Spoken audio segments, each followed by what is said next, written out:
యుద్ధాలు నీకెందుకు కానీ చక్కగా వేదాధ్యయనం చేసి యజ్ఞయాగాదులు చేస్తూ ఉంటారు. వాళ్ళ దగ్గరికి వెళ్ళి వాళ్ళతో పాటు కూర్చుని యజ్ఞయాగాదులు చేసుకో. లేదా క్షేమంగా ఉంటావు, యుద్ధభూమిని విడిచిపెట్టి ఇంటికి వెళ్ళిపో. లేదు ఇక్కడే తిరుగుదాం అనుకుంటున్నావా, నీకు భయం లేకుండా ఉండాలంటే కృష్ణార్జునుడి చాటుకు పో తప్ప ఎక్కడ పడితే అక్కడికి వచ్చి మొనగాండని యుద్ధం చేయకు.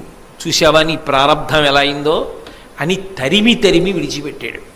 కాబట్టి ఒకానొక సమయంలో కర్ణుడి చేతిలో ధర్మరాజు చిక్కి ప్రాణాలతో బయటపడి ఘోరముగా పరాభవింపబడి యుద్ధభూమి నుంచి తప్పుకున్నాడు.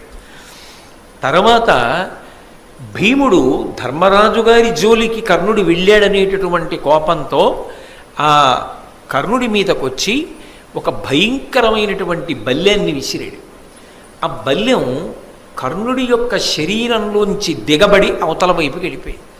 వెంటనే ప్రాణాలు పోయాయా అన్నట్టుగా కర్ణుడు రథంలో ఒరిగిపోయాడు. ఒరిగిపోగానే అర్జునుడు తన రథం భీముడు తన రథం దిగి